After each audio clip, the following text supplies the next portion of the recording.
donc dégg ngeen noonu Dieye sàccal public bi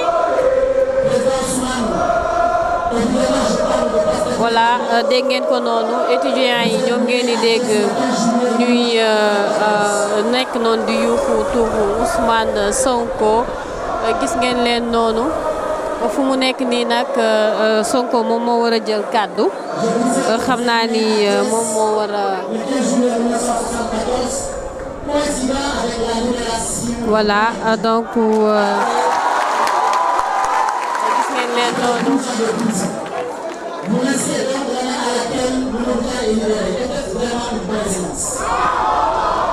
voilà gis ngeen ko voilà gis ngeen ko noonu Sadikh Top moom moo nekk di wéyal li nga xamante ne moom mooy allocution yi mais ñu ngi xaar ki nga xamante ne moom mooy Ousmane Sonko mu jël kàddu benn yoon voilà donc gis ngeen ko noonu Ousmane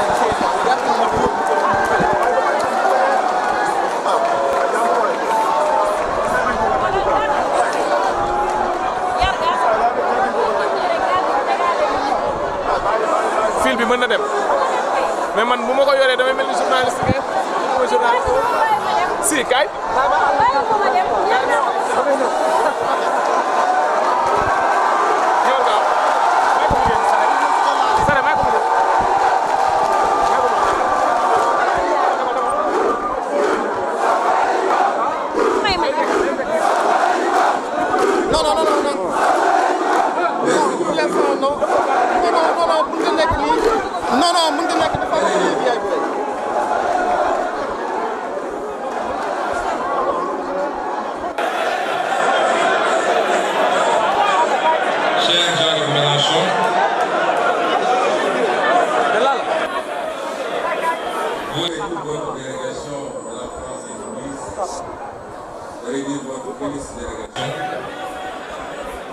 Monsieur le recteur, et à travers vous toute la communauté universitaire,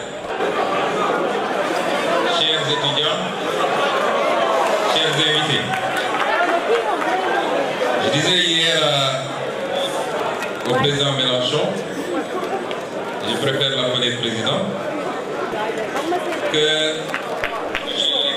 je n'ai ni son éloquence ni son art oratoire. Et c'est pourquoi, probablement, je vais me cantonner à mon texte. Pour ne pas risquer de me perdre, j'aurai moins tendance à l'articulation physique, pour la simple raison que, désormais, nous avons un pays à transformer. Et je peux assurer tout le monde que nous avons transformé.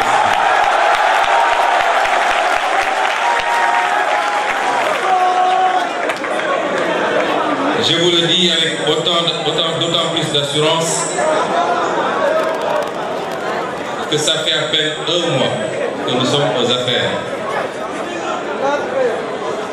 Un mois de travail intense, mais ce rythme de travail se poursuivra pour les 60 prochains mois, Inch'Allah. Un travail qui nous a permis d'évaluer l'ampleur de la tâche, mais également l'ampleur des dégâts qui ont été causés. Mais un mois qui ont fini de nous convaincre, plus qu'on ne l'était avant d'arriver au pouvoir, que rien ne nous sera impossible.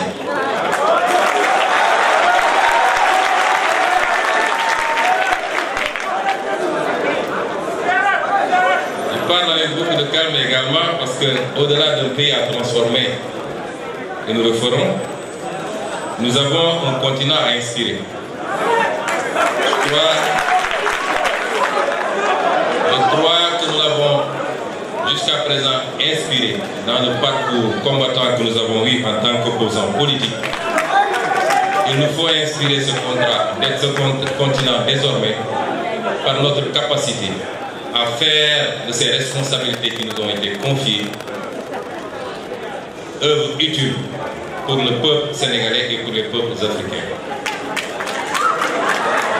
Je me joins à vous dans la défense de la cause palestinienne.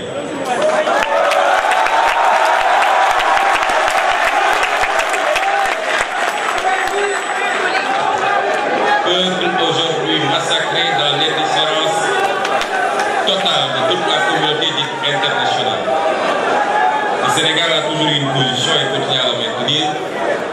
Et ce n'est pas pour rien que depuis la création du comité pour la défense des droits inaliénables du peuple palestinien, ce comité est présidé par le Sénégal. Son Excellence le président Bassirou Diomaye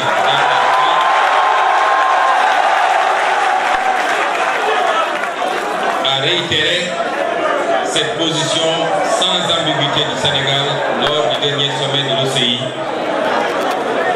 qui s'est tenu à Banjul. Je voudrais à ce niveau faire une précision. Vous savez qu'il est inscrit dans les statuts de notre parti que tout membre du parti qui serait élu président de la République démissionne de ses fonctions dans le parti. Ce que le président Bassirou Diomaye Faye a fait, je crois que jusqu'à présent, tout ce qu'on a fait ensemble, les conférences calls qu'on a organisées entre votre formation politique et la nôtre, ont été animés, co-animés par le président Bassirou Diomaye Faye et moi-même. Il aurait bien voulu être dans cette salle avec nous, mais vous comprendrez bien que ces fonctions et surtout l'engagement statutaire que nous avons inscrit dans les statuts de notre parti l'en empêche.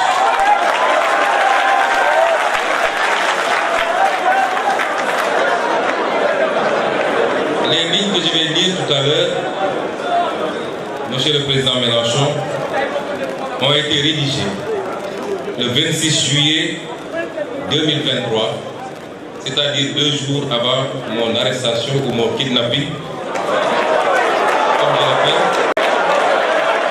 Et ces lignes avaient été partagées avec 2 de nos collaborateurs, notamment Maître Bamba Sissé, un de mes avocats, mais également un de vos concitoyens qui a joué un rôle extrêmement important dans notre vie. Je veux nommer M. Juan Branco.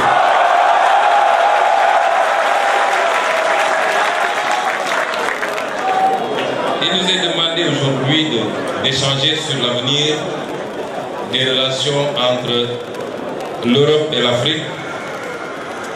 Mais il faut entendre plus particulièrement les relations entre la France et l'Afrique et entre la France et le Sénégal. Les liens qui unissent nos continents sont empreints d'une histoire complexe, façonnée par des récits entremêlés de souffrance et d'aspiration. Il est très difficile de parler de l'avenir sans faire de temps en temps quelques incursions dans un passé qui n'est pas forcément reluisant. L'Afrique, berceau de l'humanité, a été trop souvent le théâtre d'une exploitation injuste, dictée par des intérêts extérieurs. Aujourd'hui, nous nous trouvons à un tournant décisif pour la nécessité de réévaluer ces schémas historiques et de promouvoir un partenariat équitable s'impose avec une urgence sans précédent. Je saisis cette tribune pour souligner l'impératif d'adopter une approche nuancée et inclusive dans notre analyse des relations Afrique-Europe. Trop souvent, les discours simplistes occultent la richesse des interactions passées et présentes entre nos continents. Reconnaître les erreurs du passé, tout en saisissant les opportunités de collaboration future, constitue un impératif moral et politique. Nous devons également faire preuve de clairvoyance face aux défis contemporains qui jalonnent nos échanges intercontinentaux. Des enjeux cruciaux tels que la migration, le commerce équitable, sans oublier la problématique des accords de partenariat économique, la lutte contre le racisme, la sécurité, le transfert de technologies et la lutte contre le changement climatique requièrent une approche concertée et résolue. Et seule une volonté commune de dialogue et de partenariat authentique permettra de surmonter ces défis et de construire un avenir meilleur pour notre peuple. Cela, Monsieur le Président, suppose un dialogue franc, fondé sur le respect mutuel et la reconnaissance des aspirations légitimes de chaque nation à la souveraineté et au développement durable. Je tiens à saluer la présence distinguée de cette délégation de la France insoumise sous votre direction. Messieurs, mesdames, nous sommes les architectes de notre destin commun. Ensemble, nous avons le pouvoir de bâtir un avenir où les relations entre l'Afrique et l'Europe seront fondées sur la justice, la solidarité et le respect mutuel. Permettez-moi également de souligner l'importance, au-delà des politiques, du rôle que les intellectuels, les artistes, les sociétés civiles et les diasporas doivent jouer dans cette dynamique de partenariat et de coopération. Les intellectuels, en tant que gardiens du savoir et de la pensée critique, ont la responsabilité de stimuler les débats et de proposer des idées novatrices pour façonner un avenir commun. Les artistes, par leur créativité et leur expression, ont le pouvoir unique de transcender les frontières et de créer des ponts entre les cultures. Leur art peut servir de langage universel pour promouvoir la compréhension mutuelle et encourager l'empathie entre les peuples africains et européens. Les sociétés civiles, en tant que voix de la conscience collective, sont les garantes des droits humains, de la justice sociale et de la démocratie.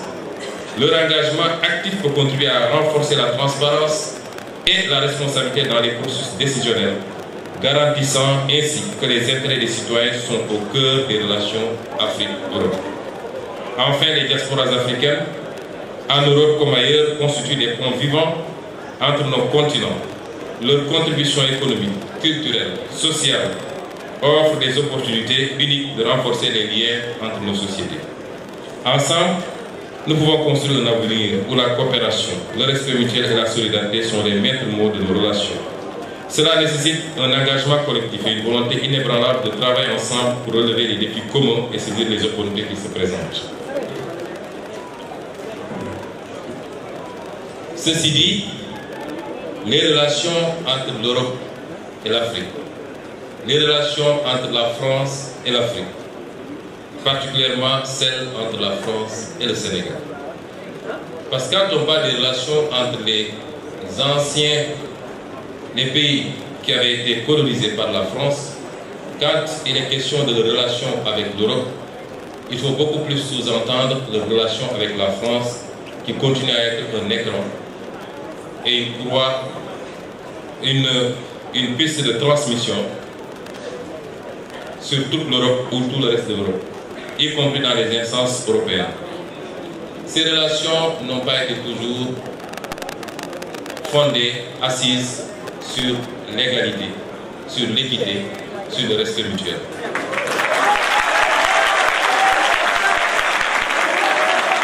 Ces relations jusque-là ont été des relations léonines au détriment des Africains et du continent africain.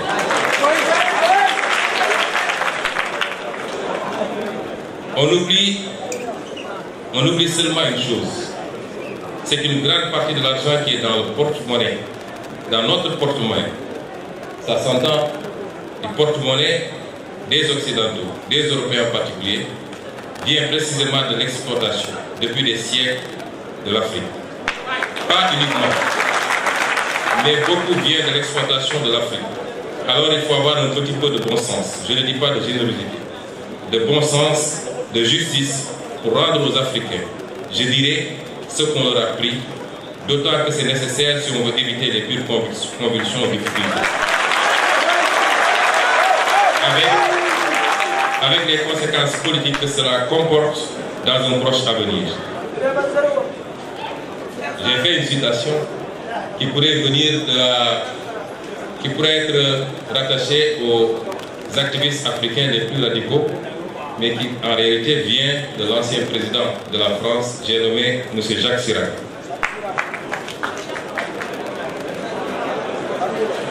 Ça étonne plus d'un, et je crois que M. le Président Mélenchon lui-même n'en est pas informé. Et c'est une reconnaissance certes tardive, mais qui établit une vérité historique, celle de l'exploitation pendant des siècles et avec des manières différentes d'un continent par un autre qui a pu justifier une grande partie de la richesse de l'un de ces continents au détriment de l'autre. Les relations entre l'Occident et l'Afrique, évidemment, sont faites de plusieurs siècles d'histoire, d'une singulière ambivalence. Celle entre la France et le Sénégal n'en déroge pas.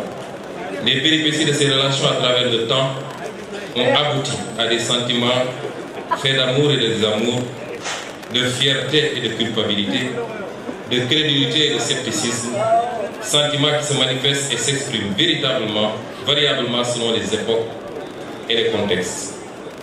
Elle se singularise depuis quelque temps par ce qui est qualifié par certains de sentiments anti-occidental ou de sentiments anti-français, exprimés par une large frange des opinions publiques africaines. Cet état de fait souvent imputé par la majorité de l'élite dirigeante, je précise bien, une majorité de l'élite dirigeante. Vous n'en faites pas partie, évidemment. Par la majorité de l'élite dirigeante occidentale, plus à tort qu'à raison, à l'activisme d'une nouvelle élite populiste, combinée aux manipulations de nouvelles puissances concurrentes, n'est pas nouveau. C'est des raccourcis qu'il faut trouver face à des phénomènes. Et le raccourci qui a été trouvé pour expliquer ce sentiment, c'est que les Africains seraient manipulés par de nouvelles puissances, la Russie, la Chine, et j'en passe. Qu'il est né aujourd'hui sur le continent de nouvelles élites politiques, populistes, qui manipulent les masses et particulièrement la jeunesse. Et ce raisonnement infantilisant ne correspond pas à la réalité.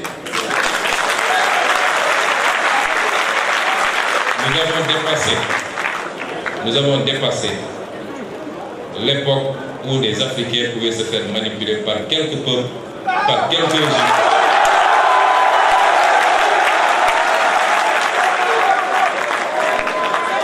Et ce sentiment qui se manifeste aujourd'hui s'est toujours manifesté des indépendances à maintenant.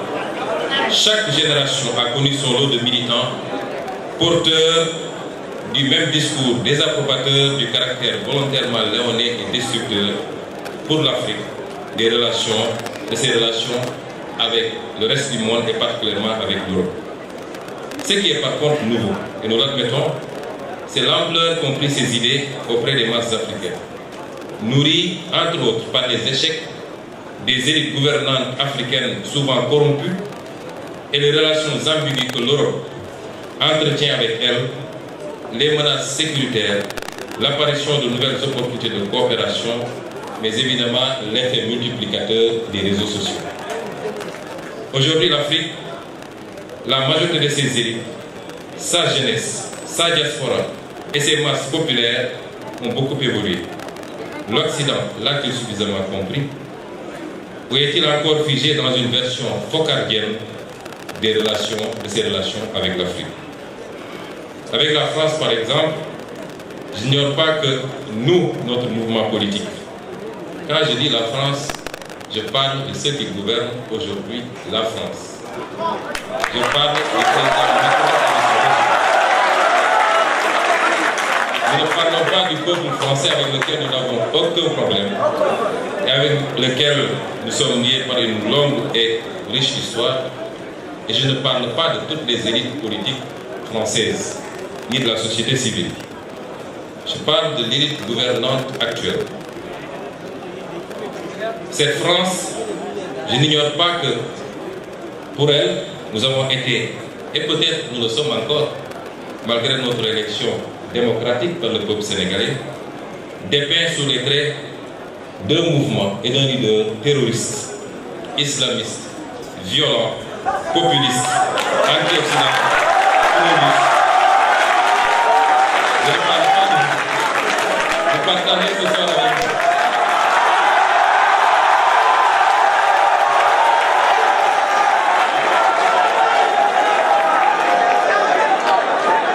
Il est évident, M. Mélenchon, que je ne m'en plains pas, puisque le français bon chose que vous êtes n'échappe pas à cette catégorisation.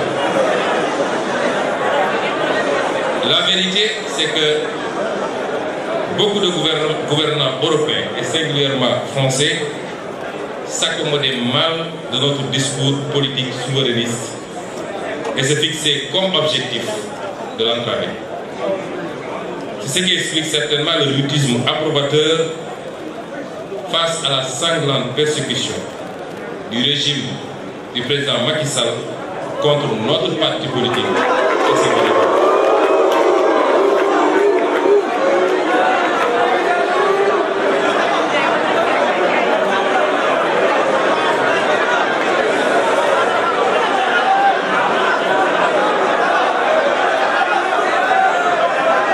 Monsieur le Président Macron,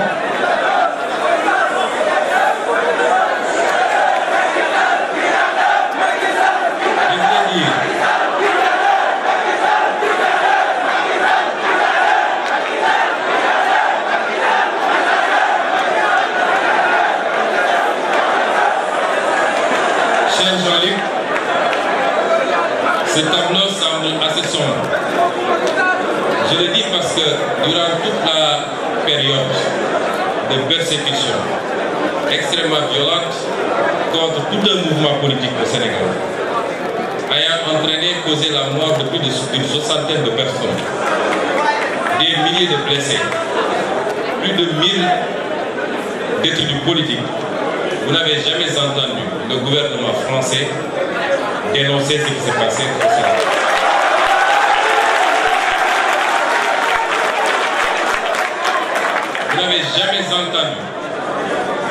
Vous n'avez jamais entendu l'Union européenne dénoncer ce qui se passe au Sénégal.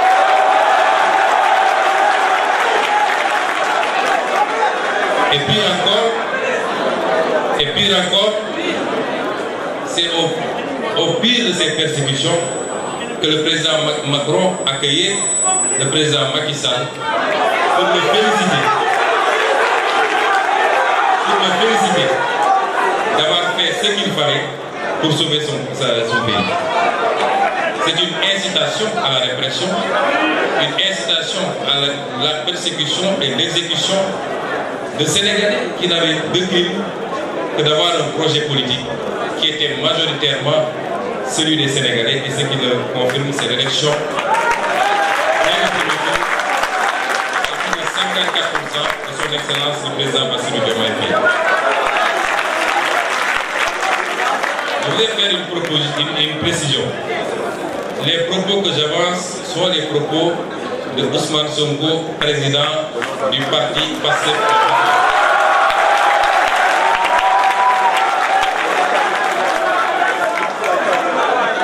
Il est évident que notre posture actuelle, consistant au fait que nous avons à conduire les destinées de ce pays qui est le Sénégal, nous amènera à collaborer avec tous les États du monde, y compris l'État français et donc le gouvernement de M.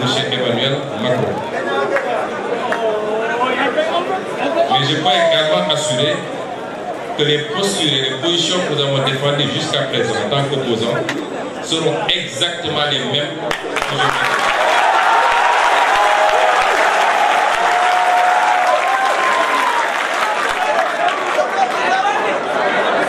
Cher Jean-Luc Mélenchon, vous et votre mouvement, des insoumis, et au-delà des insoumis, parce qu'il faut qu'on recadre les choses, je crois que vous êtes ici dans le cadre de votre coalition qui est beaucoup plus large.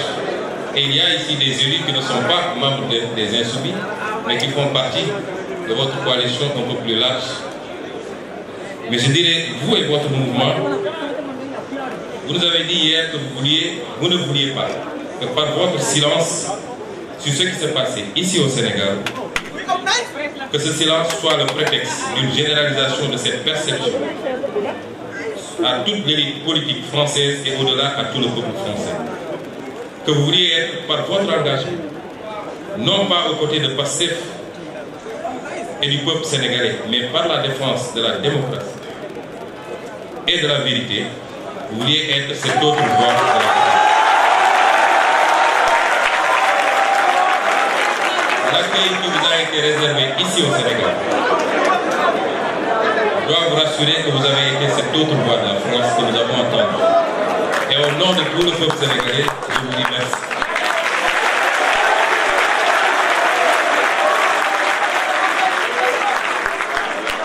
Nous voilà donc, M. Mélenchon, aujourd'hui à Dakar, terre d'Afrique, terre d'hospitalité, terre de liberté et terre de paix, pour échanger avec nous sur l'avenir des relations entre l'Europe et l'Afrique. Très vaste sujet.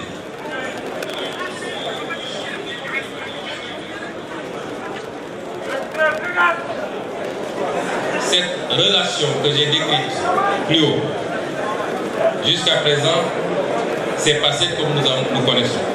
D'abord, par le passage à la douleur, douloureuse épreuve de la traite négrière. Ensuite, la colonisation que nos pays ont vécue. Et aujourd'hui, ce qu'il est convenu d'appeler entre guillemets la néocolonisation. Beaucoup plus vicieuse, beaucoup plus pernicieuse, mais beaucoup plus impactante certainement sur le sort de nos populations.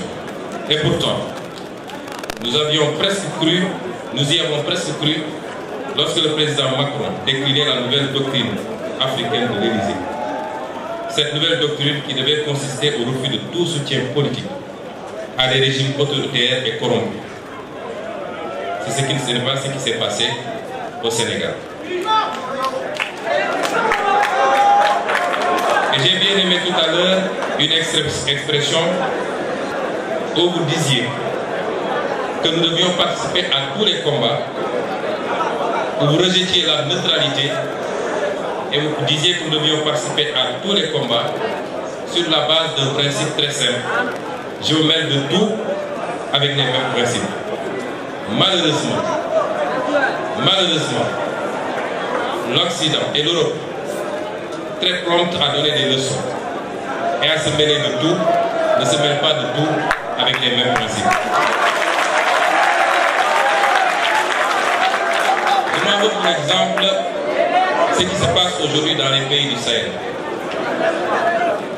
On a tout fait de condamner, d'exclure, de mettre des embargos. Ce que nous condamnons nous-mêmes, il est inadmissible que les Africains fassent l'objet de condamnation, on peut comprendre, mais qu'ils fassent l'objet d'ostracisme et d'exclusion en terre africaine, ce n'est pas admissible. Aujourd'hui, l'Europe a ses propres problèmes avec des pays qui se disent adeptes de l'illibéralisme et qui ne respectent pas forcément les règles de l'Union européenne. Ce n'est pas pour autant que ces pays sont mis sous embargo ou que les subventions européennes sont coupées. Pourquoi faudrait-il que des problèmes politiques en Afrique soient réglés par les Africains sur commande extérieure en s'attaquant à des pays frères et à leur population surtout? Nous ne pouvons pas rester.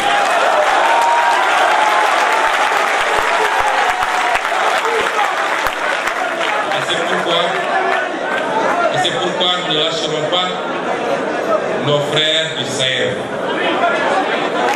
Et nous ferons tout ce qu'il faut pour rétablir des liens avec l'Afrique.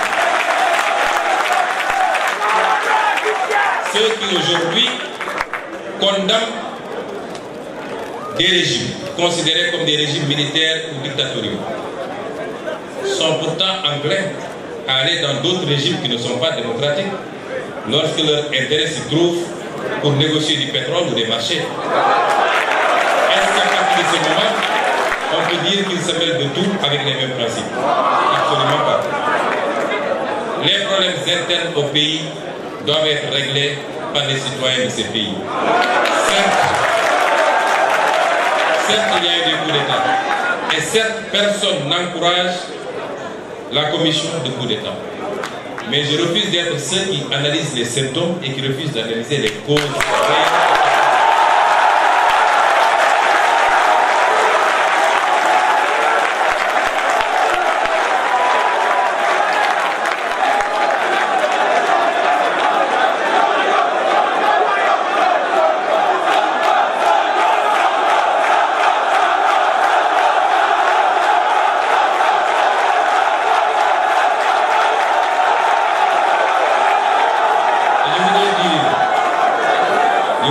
Monsieur le Président Mélenchon, que c'est ces tergiversations, cette ambivalence dans les prises de position qui ont fini par discréditer une bonne partie de l'Occident et en l'occurrence ici l'Europe et la France au regard de tous ces peuples africains qui aujourd'hui vont aux mêmes écoles, suivent de la même manière l'actualité mondiale et sont aussi éveillés que tout autre peuple du monde. Et cela a fini par déteindre très négativement sur les relations entre l'Afrique et l'Europe. Il nous faut refonder ces relations parce que nous sommes tenus d'être ensemble et de travailler ensemble. Qu'avons-nous proposé jusqu'à présent, nous, Africains? Bien sûr, j'ai toujours dit que je n'impute pas tous les maux qui nous gangrènent à des responsabilités extérieures. Les détournements des deniers publics ne sont pas de la responsabilité étrangère, c'est l'irresponsabilité et la limite de notre État.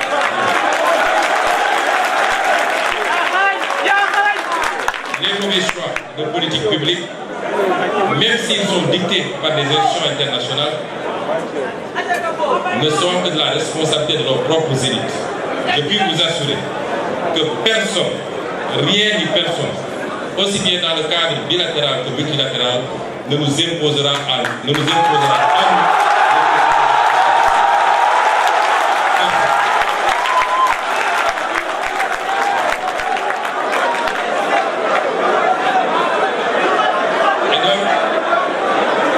Nous allons développer ici quelques axes qui nous paraissent importants, des propositions, des offres sur ce qui doit pouvoir relancer cette coopération sur de meilleurs termes qu'elle ne l'est actuellement.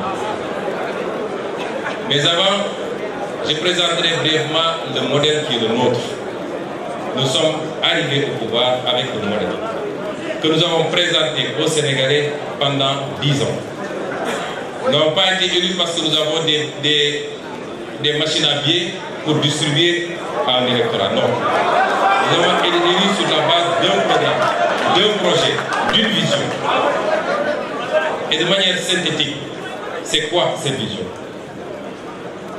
Pour nous, l'Afrique peut et doit avoir être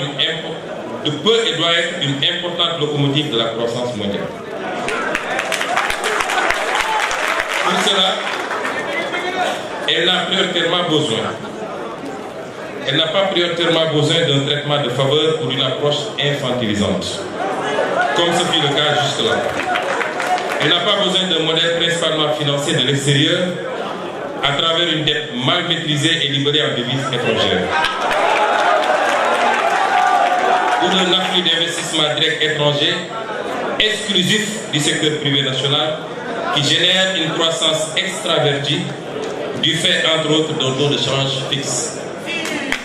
On nous parle de croissance depuis des années. La pauvreté n'a pas cessé de galoper. Le chômage n'a pas cessé de monter. Parce que cette croissance n'est pas faite par et pour les Africains.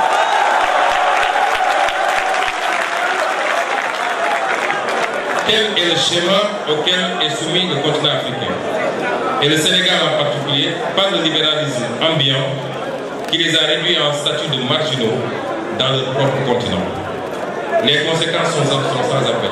Comme je l'ai dit tout à l'heure, extrême pauvreté, chômage, déstabilisation, crise politique et émigration clandestine.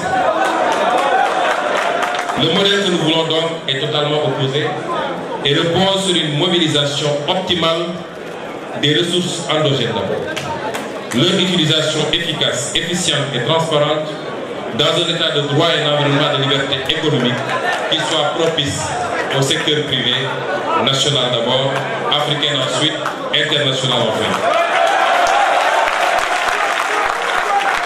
Et ce modèle permettrait aux petites et moyennes entreprises africaines d'être les porteuses de la croissance par leur inclusion financière dans une monnaie compétitive qui ne soit pas arrimée à une seule monnaie.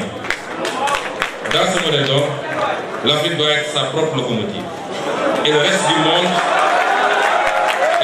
monde en bénéficiera nécessairement, y compris en apportant des compléments de ressources financières, technologiques et en offrant leur marché. Dans cette perspective, la France, l'Europe doivent et peuvent rester des partenaires principaux, voire privilégiés, du Sénégal et de l'Afrique. Il y a des atouts dans la relation entre les deux continents, entre votre pays et le nôtre. Ces atouts sont indéniables. Nous ne sommes pas là pour faire du nihilisme absolu. Le premier atout, c'est que nous partageons cette culture ou cette soif au niveau des peuples, en tout cas, de la démocratie et du libre choix des peuples.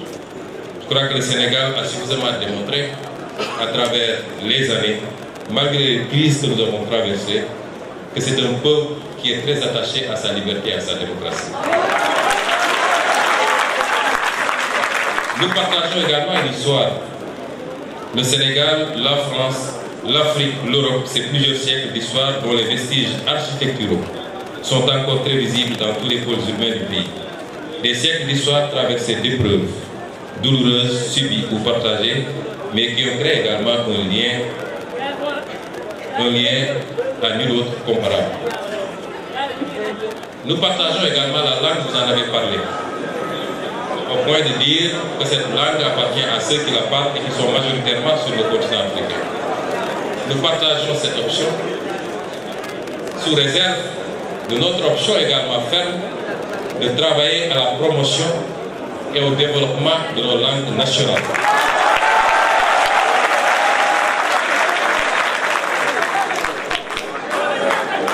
Nous partageons également un corpus institutionnel et juridique. L'un des solides héritages justement de cette histoire réside dans la similitude des systèmes institutionnels et juridiques en usage dans nos pays, ce qui simplifie et stimule les rapports de travail, la mobilité professionnelle, des professions libérales par exemple. J'ai ici devant moi Maître Tine, qui est à la fois avocat au barreau de Paris et au barreau de Dakar, au Sénégal, et le partage d'expériences également. La proximité géographique, le continent qui nous est le plus proche, évidemment, est le continent européen. Et pour le Sénégal, une attention mutuelle. Tous ces éléments sont des prérequis qui peuvent valablement présager de relations privilégiées et riches si l'on sait leur donner les orientations adaptées au contexte et à l'époque. Quels sont les contours qu'il faut lui donner? Nous avons une marche extraordinaire de progression dans nos relations, dans le domaine de la technologie, de l'intelligence artificielle, comme on l'a dit tantôt, de l'efficacité énergétique et la transition écologique, des investissements dans tous les domaines. Je parle des investissements directs. Autant d'enjeux modernes pour lesquels les pays africains, largement à la traîne, doivent pouvoir compter sur le partenaire européen. Ensuite, des domaines classiques qui nous interpellent, la problématique de l'immigration, que nous ne voulons pas, dont nous ne voulons pas, que nous ne souhaitons pas. Nous dénonçons ce phénomène plus que vous-même, parce que c'est l'élite de notre jeunesse, à la fin de l'âge, qui périt dans les océans. La problématique de la bonne gouvernance est celle de notre révolution industrielle qui est inéluctable. Je me garderai de faire les développements sur chacun de ces points, puisque j'en avais fait, mais je ne veux pas être trop long, sur la technologie, l'efficacité énergique et la transition écologique, les investissements directs et la coopération technique, les questions d'immigration et de bonne gouvernance, que je vais traiter un peu. Parce que la malgouvernance et la pauvreté sont le nid de ces tentatives morbides d'exode codifiées sous l'appellation d'immigration clandestine par le peu de perspectives qu'elles offrent aux populations africaines. J'ai dit une fois qu'en réalité, l'immigration est un phénomène naturel aussi vieux que le monde. Elle peut être justifiée par deux raisons. Simplement parce que, premièrement, les gens ne trouvent plus à s'épanouir là où ils sont installés. Ou deuxièmement, que d'autres sont venus prélever les richesses et ils suivent le même chemin que les richesses.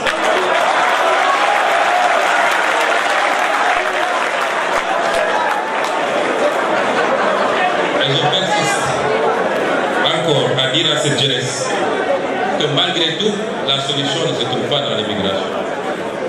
Et qu'aujourd'hui, ce que tous les peuples ont fait pour faire de leur pays ce qu'il est devenu, nous pouvons faire plus et mieux et obtenir plus que mieux. Notre challenge se trouve ici, en Afrique. La question monétaire est une question qui nous semble fondamentale. Parce que, M. Mélenchon, nous avons, comme je l'ai dit, un pays à transformer. Et cette extraordinaire jeunesse que vous voyez, et c'est pourquoi le plus difficile, ce n'est pas d'avoir un programme avec des axes que nous ferons ceci dans l'agriculture, ceci dans l'industrie, ceci dans la fourniture des biens et services de première nécessité. Ce n'est pas ça le plus problématique pour nos pays. Le plus difficile, c'est d'aller chercher les moyens là où ils sont. Et nos moyens sont énormes, mais ils nous échappent. Et nous allons les chercher là où ils sont. Parmi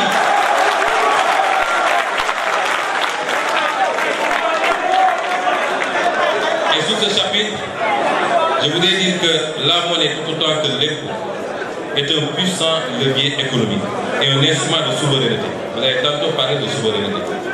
On ne peut pas en passer, imaginer une seconde que la France puisse avoir une monnaie qui ne lui appartient pas véritablement. Aucun État digne de ce nom ne doit sous-traiter sa monnaie. Et en guise d'exemple, le général de Gaulle, qu'il avait si bien compris qu'à la veille du débarquement de Normandie, lorsque Winston Churchill lui fit part de l'intention des Américains d'imposer à la France, après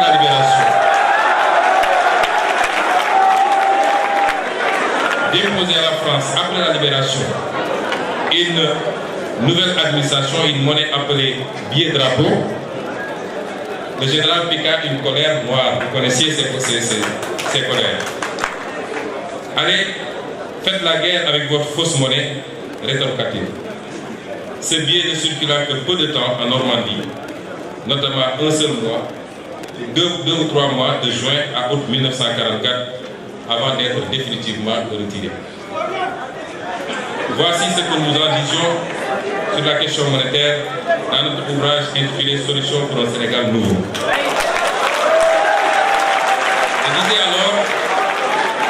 Je disais alors que nous optons sans équivoque pour une sortie prudente de ce système exempt, car les banques centrales ayant peur de toute initiative de change pour maintenir ce taux de réserve compriment nos économies et réduisent l'activité interne par une limitation des émissions monétaires. Ce que nous proposons, c'est de restituer à la monnaie ses fonctions d'écoute et de financement de l'économie par la formulation de l'offre des productions à l'exportation et à la consommation intérieure, l'appui aux politiques industrielles, et j'en passe, et j'en passe.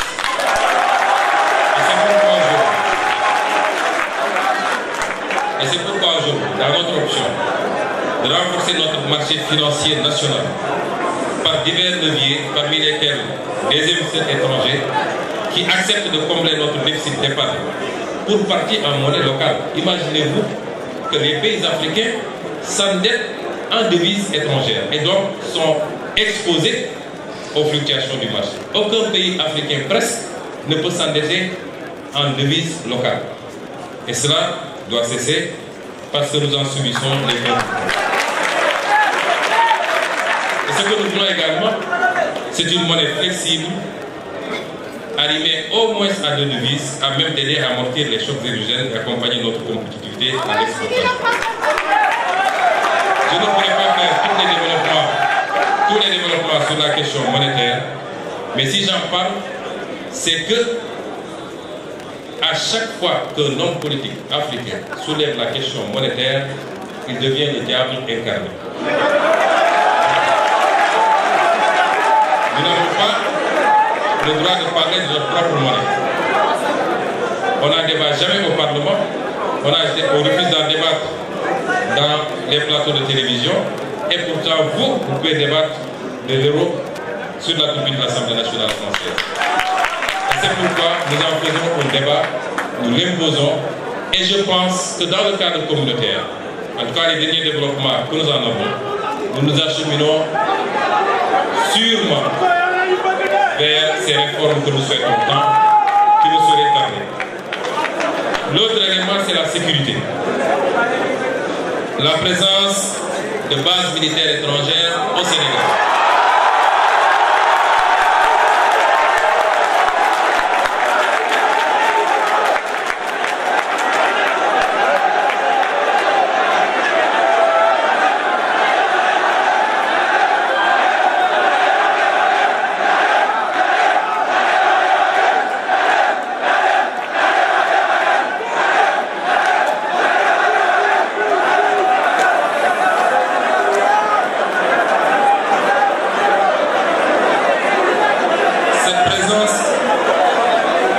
Cette présence de bases militaires suscite des interrogations légitimes.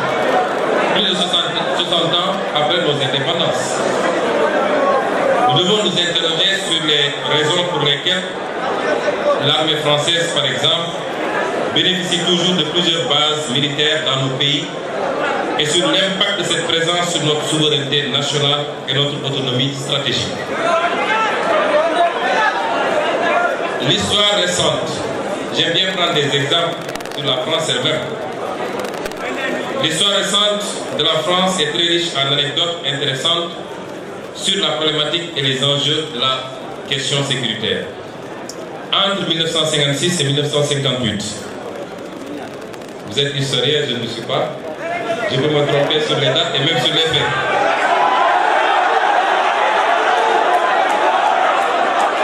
Mais entre 1956 et 1958, c'est-à-dire après la Deuxième Guerre mondiale, les Américains eurent le projet d'installer sur le territoire français un stock d'armes nucléaires et de missiles balistiques. Le projet buta sur la double question du commandement et du contrôle des 10 missiles, dont le déploiement était admis par les militaires français comme un bon moyen d'accroissement du pouvoir dissuasif de l'OTAN. L'armée de l'air de la France jugeait alors inacceptable le principe selon lequel les escadrons de missiles balistiques resteraient sous commandement américain.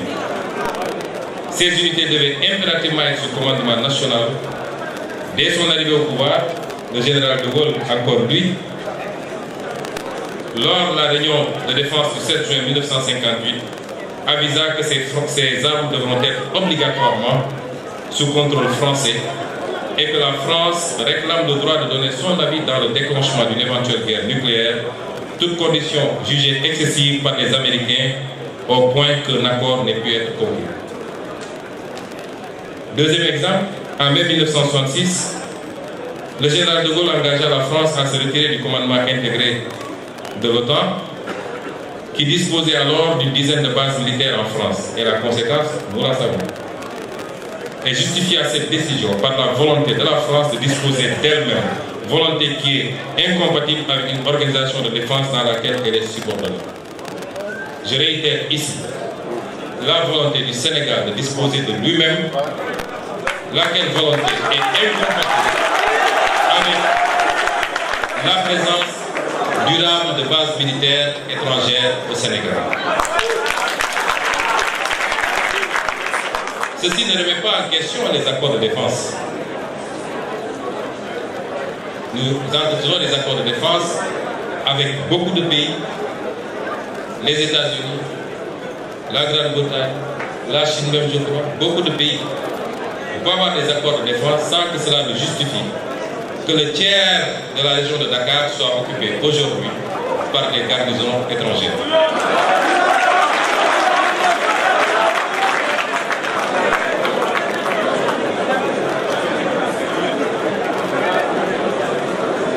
Le quatrième point, c'est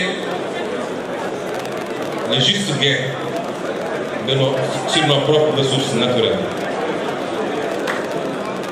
Nous l'avons dit plus haut, le modèle que nous voulons pour nous repose sur une mobilisation optimale des ressources endogènes. Nous disons merci à tous nos partenaires. L'Union européenne est le premier en matière d'aide au développement. 51% d'aide au développement vient de la zone Union européenne, dont 20% de l'Union elle-même et les 80% des cadres bilatéraux. C'est une bonne chose. Mais si vous mettez en parallèle ou en contradiction cette aide par rapport à ce que nous perdons, nous, dans la relation réelle, économique, qui peut se jauger à travers l'exploitation de nos ressources naturelles, à travers les clauses des marchés publics exploités sur le pays, je peux vous assurer que nous perdons 10 fois plus ou 20 fois plus.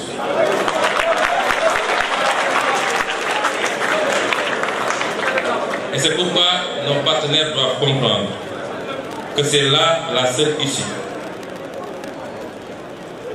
à la délicate et tenace question du chômage de masse.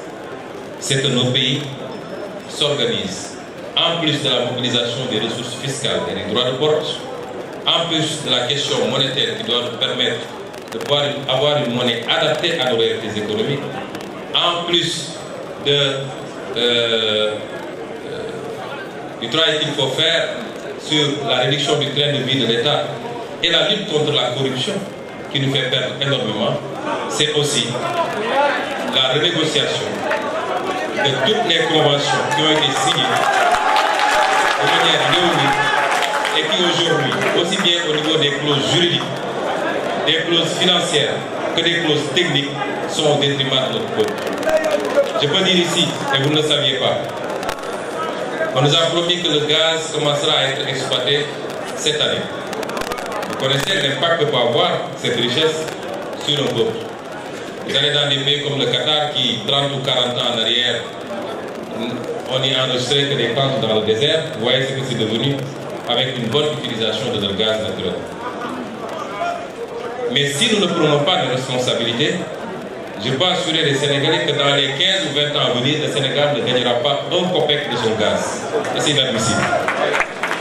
Et c'est pourquoi nos partenaires, s'ils sont vraiment des partenaires, doivent encourager, accompagner ce processus de rééquilibrage du gain que chacun doit avoir dans la gestion de ce pays. Oui, nous acceptons qu'un investisseur qui a pris des risques, qui a investi, doit gagner et avoir un retour sur l'investissement. Mais non, nous n'acceptons pas qu'il gagne tout et que nous ne gagnons presque rien. Ça, ce n'est plus l'Afrique de 2021.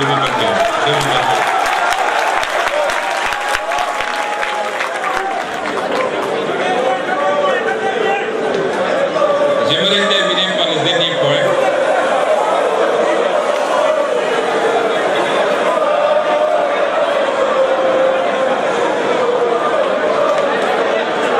J'aimerais terminer par le dernier point.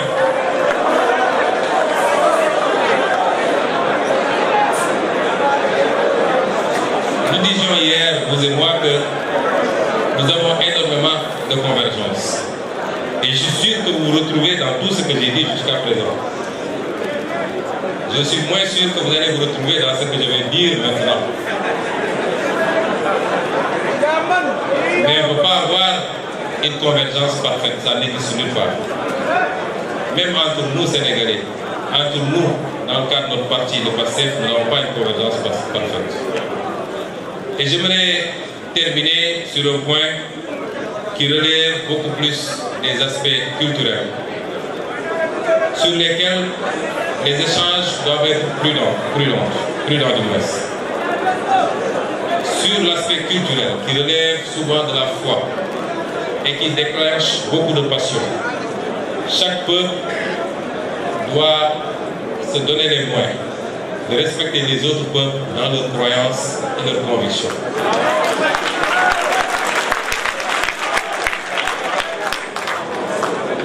Et vous aviez dit tantôt également, je l'ai noté, que la crise de l'humanité ne peut se résoudre que par le contrôle des citoyens sur leur société. Il n'y a pas une seule société humaine. il peut y avoir un certain nombre de valeurs universelles. Mais il y a des spécificités qu'il faut reconnaître, connaître, comprendre et accepter. Et donc, la question liée aux mœurs, la question liée à ce qu'il est convenu d'appeler les LGBTQ,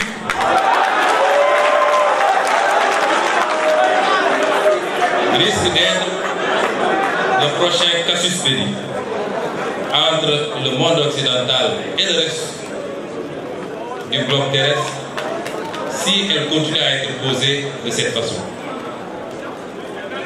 Cette question subitement érigée en débat prioritaire au sein des opinions occidentales que nous respectons quand ça relève de leur réalité.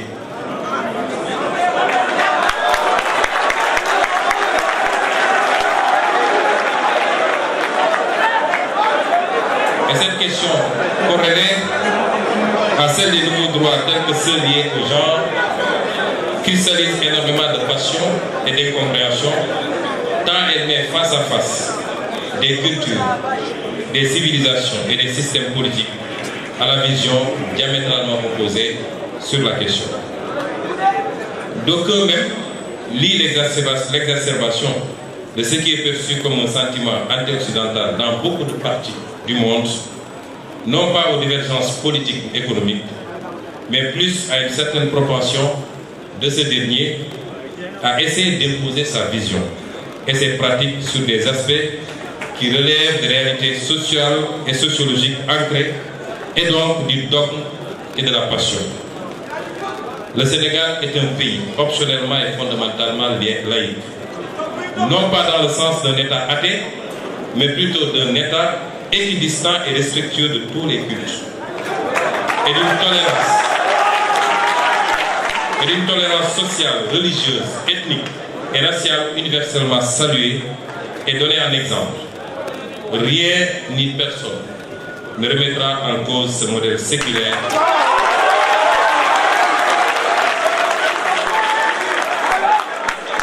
qui précède même l'avènement de l'État sénégalais moderne.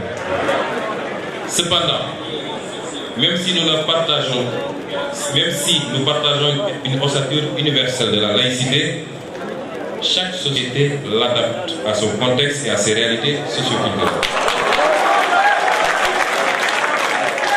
Celle du Sénégal, je viens de le rappeler, n'est pas faite de séparation rigide de l'État et de la religion, mais d'une complémentarité contenue faisant de l'État un acteur assumé du fait religieux qu'il encadre et finance même, et des religieux, des régulateurs sociaux indispensables à l'apaisement et à la stabilisation de la vie politique et sociale. Ceci est rendu possible et même indispensable par la texture socioculturelle du peuple sénégalais, au sein duquel le spirituel occupe une place importante, chrétiens, musulmans ou adeptes des religions traditionnelles confondues.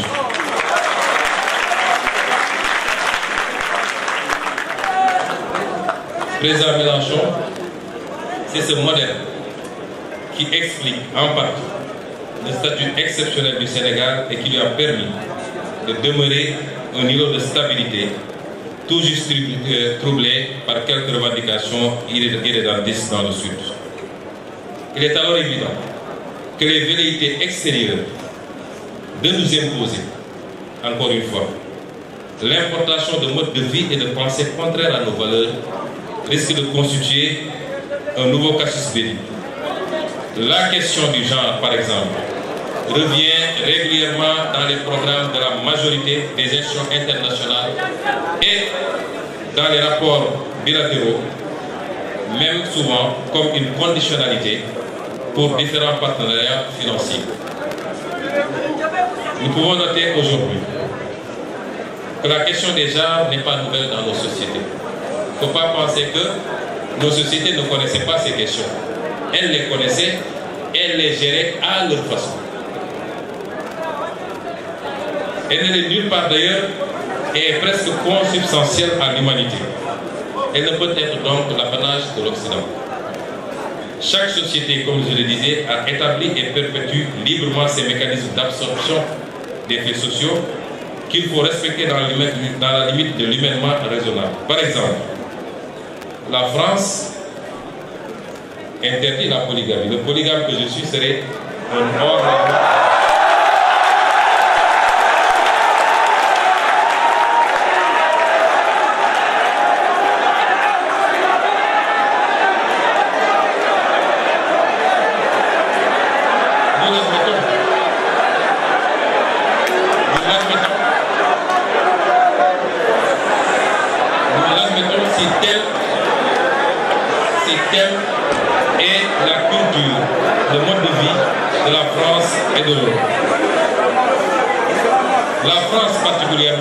Et de tout le monde occidental. Et je vous félicite et vous encourage parce que vous êtes l'un des rares hommes politiques français qui le dénoncent. La France fait de la stigmatisation d'une religion, en l'occurrence musulmane, son exercice favori, au point d'interdire à des musulmanes de s'habiller comme des musulmans.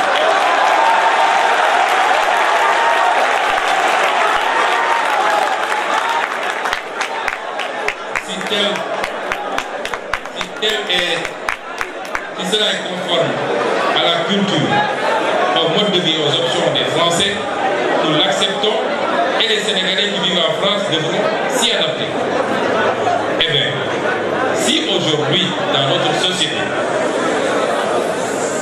le phénomène dont je viens de parler n'est pas accepté, il est toléré. Et le plus grand danger que peuvent encourir les membres de ces communautés, c'est la propagande qu'on veut nous imposer. Parce que depuis l'aube des temps jusqu'à présent, les sociétés ont vécu avec ces phénomènes et il n'y a jamais eu de persécution, ni ici au Sénégal, ni nulle part en Afrique. Jamais eu de persécution contre ces communautés. Chaque peuple a connu ces phénomènes au point de lui trouver des concordances sémantiques. Ici au Sénégal, on dit Gor Djiguen. Ce n'est pas tombé du ciel, c'est parce que ça existe. Mais nous l'avons géré et nous continuerons de le gérer à notre façon et selon nos réalités socioculturelles. Et c'est pourquoi nous disons que sur ces considérations, nous appelons le monde occidental à faire preuve pour une fois de retenue, de respect, de réciprocité et de tolérance. J'entends souvent, quand il y a des problèmes en France, les officiels disent c'est à notre mode de vie qu'on s'est attaqué. Quand il y a des kamikazes qui posent des bombes, ce que nous dénonçons tous et tout le temps, le discours c'est que ces illuminés s'attaquent à notre mode de vie. Eh bien, nous aussi, nous avons un mode de vie. Le mode de vie ne peut pas être uniforme et universel. Il doit souffrir de quelques exceptions, ça et là. Et c'est pourquoi je conclurai par dire que sur ce phénomène particulièrement, le Sénégal et beaucoup de pays africains ne peuvent accepter une quelconque velléité de leur imposer la légalisation.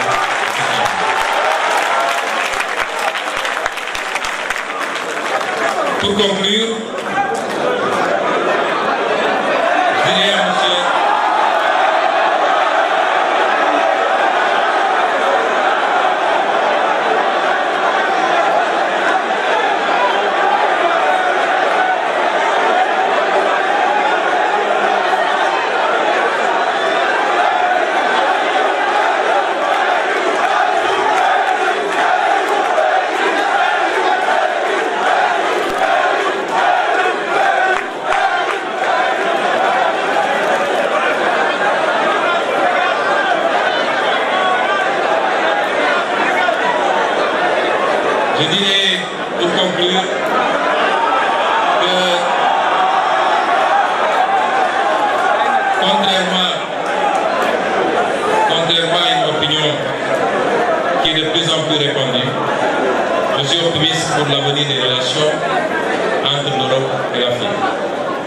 Je suis optimiste pour l'avenir des relations entre la France et l'Afrique et le Sénégal.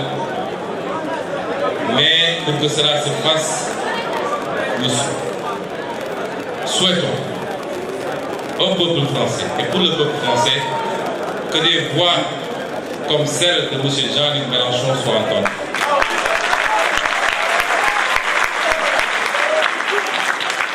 Un discours éclairé, réaliste, qui tienne compte des évolutions remarquables de ces dernières décennies et qui marque un tournant que seule l'élite européenne ne comprend pas encore. Il est important que ce discours soit entendu. Je ne suis pas en train de m'immiscer dans la politique intérieure française. J'ai la réputation d'avoir pu élire des maires et des députés. J'ose espérer, c'est exagéré, je n'ai élu personne, c'est le fruit d'un travail collectif acharné. Mais j'ose espérer que cette prédiction se réalise lors des prochaines élections présidentielles en France en 2027 et que les insoumis puissent être nos correspondants à partir de ce moment pour qu'ensemble nous puissions faire les pas importants que nous devons faire. Je vous remercie.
Je demande respectueusement au public de rejoindre leur place parce qu'on n'a pas terminé.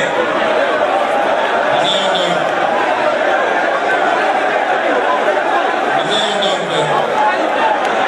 allons donc, s'il vous plaît, regagnez vos places, s'il vous plaît. Voilà, gentiment. Regagnez vos places. Si vous ne regagnez pas vos places, je ne vais pas encore. Allez regagner vos places.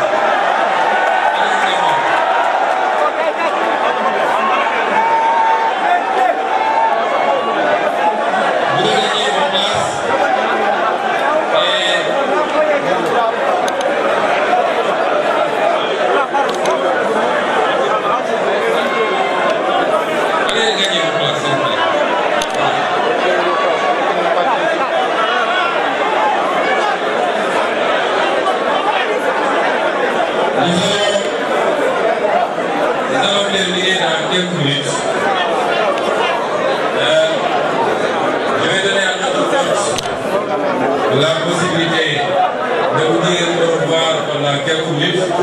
Après, on procédera à une remise symbolique de cadeaux pour lui et pour la France insoumise avant de lever la séance.